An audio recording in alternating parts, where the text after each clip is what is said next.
Since Satoru Iwata's passing, Shigeru Miyamoto and Genyo Takeda have been running the company until a new CEO is chosen, and many consider these two to be the top two candidates for the job, the permanent job. Some industry analysts have weighed in on this subject, and they believe that Takeda, not Miyamoto, will take over as CEO.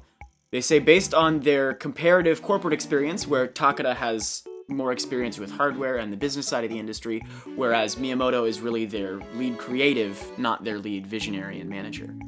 I definitely think if they're going to go with an inside hire, then I think that's the right move because, I've said before, I think Miyamoto is just a wonderful game creator, but the more you have him in charge of executive decisions, A, I think it's bad business-wise for Nintendo, and B, I think it's bad software-wise too, because the more time he's devoted to making, hardware decisions or business partner decisions, the less time he has getting his hands involved in games, and he's created or, helped guide the creators of some of the greatest games ever made. So I think it would be a mistake for Nintendo to put that much executive power in Miyamoto's hands and take away that much more time from him in software development. Mm-hmm.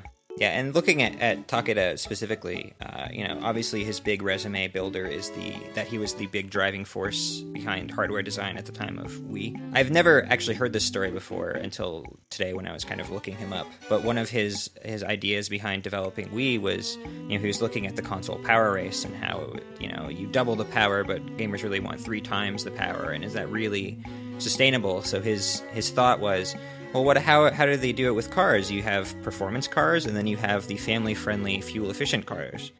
And as it turns out, the family-friendly, fuel-efficient cars have a much bigger market than the performance cars.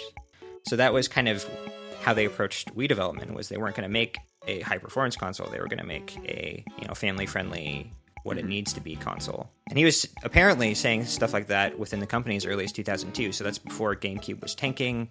That's before, you really saw Nintendo starting to make moves in that direction. So he's definitely got the business sense down. But as far as, advocating for what users need, you also have, on the flip side, he was the guy who introduced battery-back saves in cartridges. So, the first game to implement that was Legend of Zelda. And, obviously we've seen how that's changed the way games are designed since then. So he's not just a hardware guy, he's really practical when it comes to implementing stuff that'll benefit people on the software side too. The one thing I am concerned about, and I am absolutely with both of you there, I think Takeda's the much better choice. The one thing I am concerned about is I feel like Miyamoto has such a legendary reputation that Nintendo may be tempted to make him the true face of the company. And that may or may not be a bad thing, just because he basically already is the face of the company. Right. You can smell his influence all over everything they've done in the last 5 years in particular. Right, but I just worry that, well, for better or for worse, we know how Sticker Star turned out. Oh, sure. Mostly for worse. But I think that is something that Nintendo may be very drawn to because of that, and I just hope that they're not, because I do completely agree that Miyamoto would be the wrong choice for CEO, because basically of the reasons that Ben laid out. Yeah, and, aside from just Miyamoto sort of being, the face of the company and them maybe wanting to solidify that, Nintendo's also very, very bureaucratic and they very much have sort of a hierarchy, so I could it's see not Miyamoto, even that much about celebrity. Right, it's about... he could get in almost just because, he's put in like 35 years into the company, he's had his hand in so many things that it's almost like he's earned it, but at the end of the day, I feel like your CEO shouldn't be chose based on who's quote-unquote earned it, but rather who is going to be the right person to lead you for the future. What you've done in the past is great, but Nintendo needs to focus on adjusting and moving forward into the future. Mm-hmm. Yeah. I could see a couple pluses to it, though. Like, for example, it'd be a good chance for him to exit his current role in software development, which I know is something he's been talking about being impending for a long time.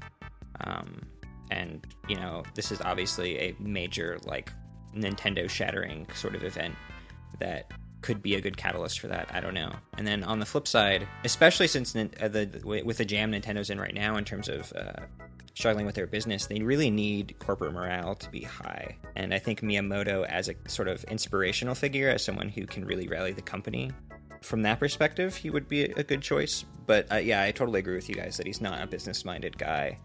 And he might surround himself with business-minded people and do okay, but it's hard to say what they need right now. But they definitely need business acumen somewhere. Hello everybody, thank you for listening to this Nintendo Week clip, NWC. If you like what you hear, please subscribe to us here on YouTube for more highlights and discussion videos from Nintendo Week podcast, or subscribe to us on iTunes for weekly breakdowns of all your Nintendo news, discussion segments on subjects, games, and more, and tons of other features. Thanks for listening, and we will see you tomorrow with another NWC.